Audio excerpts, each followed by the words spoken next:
So I've came a long way in my shifting of my thoughts and dealing with contrast. And I have someone that's super important to me in my life. And I feel like when I'm tapped in, tuned in, and turned on, everything flows effortlessly between him and I.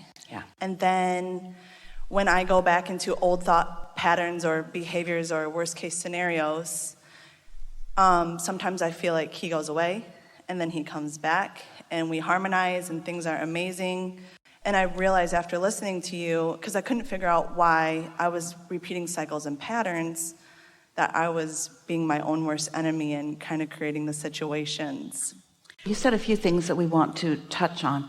Most people calibrate to other people. And there's no stability in that because, from your own point of view, sometimes you're in alignment and sometimes you're not. So if you're really out of alignment and somebody's working really hard to calibrate to you while you're out of alignment, you're going to have a fight. You're not going to have a good experience. If you're tuned in, tapped in, turned on, and someone calibrates to you, well, then that's good. But it's not stable for either of you or for any of you. And so as you come more and more to realizing that you're wanting to calibrate to your alignment first, to your inner being first, to your vortex version first, then everything makes more sense. At least you understand what's happening or why what is happening is happening. You said you are getting better and better at dealing with contrast. And we want to suggest that rather than seeing yourself as dealing with contrast, that you see yourself as benefiting from it. It's not something to deal with as if you can deal with it and then it will be done. Think of contrast as choices, as variety. So you're wanting to get good at selectively sifting through the contrast and trending in the direction of wanted rather than not wanted. That's the way you deal with contrast. You don't deal with it as in to diminish it. You accept it as an important part of life and you choose from it. And then you be consistent about your choices. But most people who are calibrating to other people aren't consistent about their choices because they're calibrating to other people rather than to their own choices. Did that make sense to you? As you live an experience and you know what you don't want and you launch rockets of desire about what you do want, those are your choices. Maybe you didn't make them consciously, maybe you did, but they are your choices. It's like if you come to the end of a road where you can go that way or that way. If you don't go that way, isn't that way implied?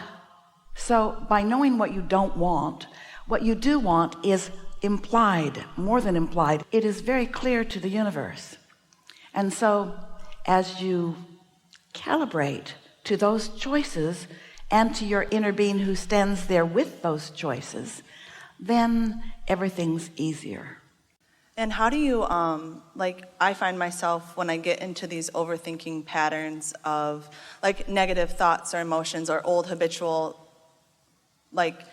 things even from my past, and I'm aware this is not a great thought. Stop for just a moment because we want to give you something really easy here. Whenever anybody says overthinking, 100% of the time it's because you're on the lower half of the emotional scale and you're trying to fix whatever it is through action or through words or through thoughts. It's like pushing a noodle. No one is ever tuned in, tapped in, turned on, following that fantastic flow of ideas and saying, oh, I'm overthinking. Because when you're in that flow, it doesn't feel like overthinking. It feels wonderful. It feels intoxicating. It feels invigorating. It feels consuming. It feels undeniable. So you never say, I'm overthinking anything when you're in alignment.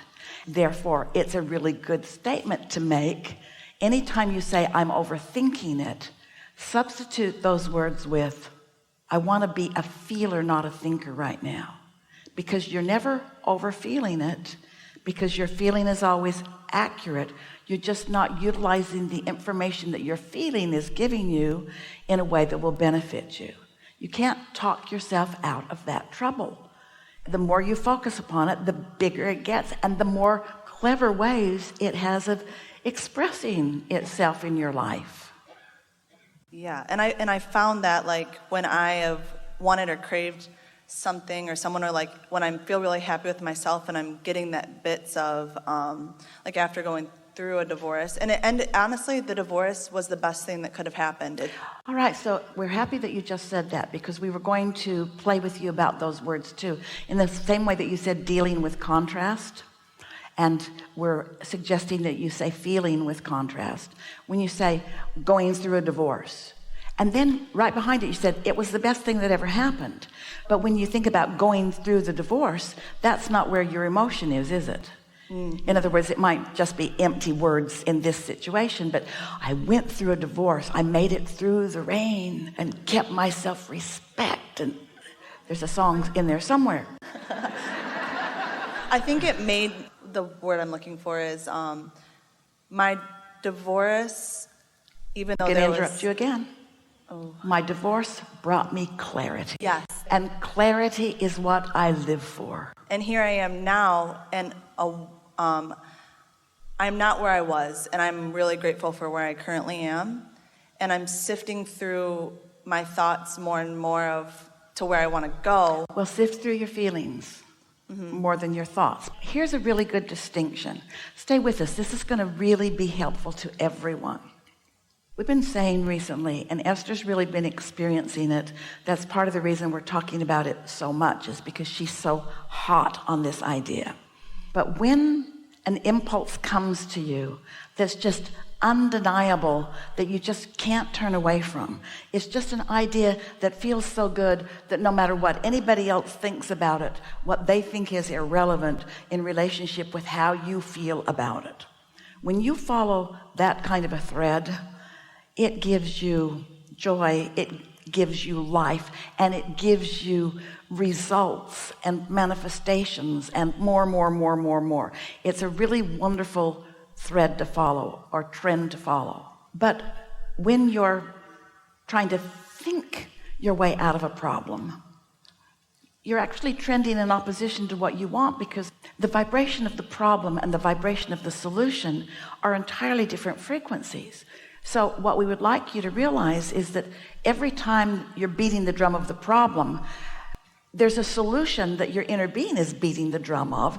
And in a moment that you're not trying so hard to solve the problem, you'll be inspired to things that will lead you to what you're wanting. So what was the statement that you just made? What was the point that you were wanting to make with us? Can you find those words again? Yeah, I find myself, like, when it comes to someone that I want to be with, when I get that good feeling because, like, I'm feeling good with myself, I notice things are harmonizing between me and them very well. Well, you're very persuasive then, even if they're not really right on your wavelength. When you are in concert, in vibrational concert with your inner being, your attraction power is on steroids. Your power of positive influence is so huge when you are feeling great. Yeah, and I find myself when I don't feel great, it all down spirals, and I have a difficult time pulling myself out to feeling great. So what's the answer? Here's some multiple choices. When I don't feel great, should I keep talking? No. When I don't feel great, should I try to explain? No. When I don't feel great, what should I do? Anything and everything you can to feel better. Take a break, take a walk, put your feet in a bucket of water or a bigger bowl of water. In other words, do something that changes your focus.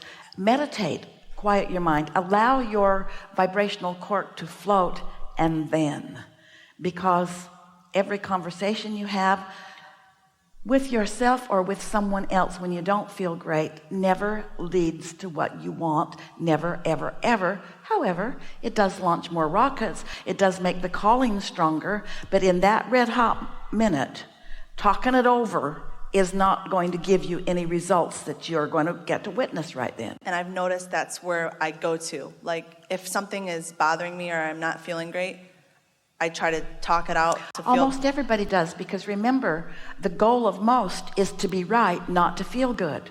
So all that conversation becomes a debate or a competition about who's really right. And do you ever get from the other one, well, I hear what you're saying to me, but when something similar was happening to you, you did that. In other words, your Abraham buddies will get all over you about your discord, but that hasn't got anything to do with anything, does it? It's just how I feel right now and what I'm doing about it. Here's the rule of thumb that we would give to ourselves if we were standing in your physical shoes. If you're feeling great, talk, talk, talk, talk, talk, talk, talk, talk, talk, talk, talk, talk, talk, talk, talk. Milk it, express it, dramatize it, explain it, smile about it, use hand gestures, point in every way you can to the things that you feel excited about, because only good and gooder can come from that. If you're not feeling so good, do your best to clam up. Do your best to not explain it, not dramatize it, not express it, not use hand gestures. No, it makes sense.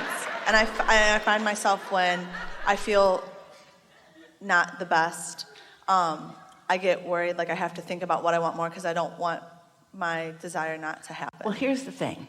That is describing a little bit of mistrust is too strong a word in your case. Misunderstanding might be a better word, but not really trusting quite yet the realness and the bigness of your vortex.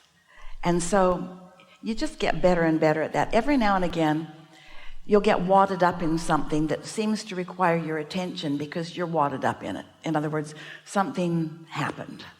And so it's easy to notice what happened and have a knee-jerk response to it. As that's happening to you, if you are increasingly aware of the way you feel and you've really made a decision that you're going to do your best to quiet things down when you feel like that and ramp things up when you're about her, and it's not an easy thing to do because the law of attraction doesn't make it easy for you. Because when you're trending, there's momentum, and when there's momentum about thoughts are being fed to you and you're picking them up. In other words, you're all psychically receptive to thoughts that are in the air. It's like you could walk into a room and see the looks on somebody's face when they look up and see you, and the look on their face might not be a good look, which has nothing to do with you, but you might take it personally. That would be a good time to look down. That would be a good time to withdraw. That would be a good time to not say in your own mind, what's wrong with you? Or what's up with that? Don't engage mentally with anything you don't want more of. You don't want more of scowls. You don't want more of hand gestures in the street. There are a lot of things that you don't want more of, and 100% of the time they feel bad when you're having some of it. And so again, Abraham, now you're not just teaching selfishness. Are you actually telling us to put our head in the sand? And we say, yes, and when you get your head in that hole, meditate. You see, we can't ask you to not look at that. We can't say, don't give your attention to that, because now you're giving your attention to that thing that we don't think is a good idea for you to give your attention to.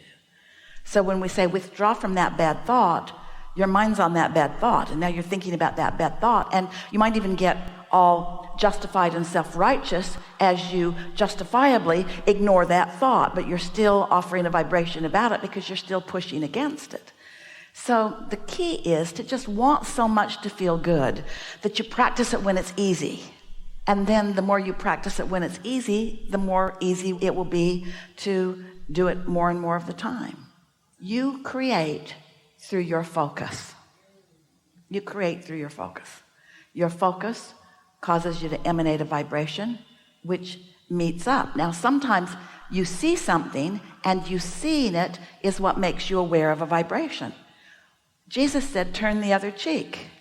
And that's exactly what he was talking about. Seek those things that feel good to you, and don't amplify or add to or attract those things that don't. Abraham, you teach selfishness. Yes, we do. Because if you're not selfish enough to tune to who you really are, then you don't have anything to give anybody anyway. We think you've got it figured out. We don't hear you say anything that is not vibrationally accurate.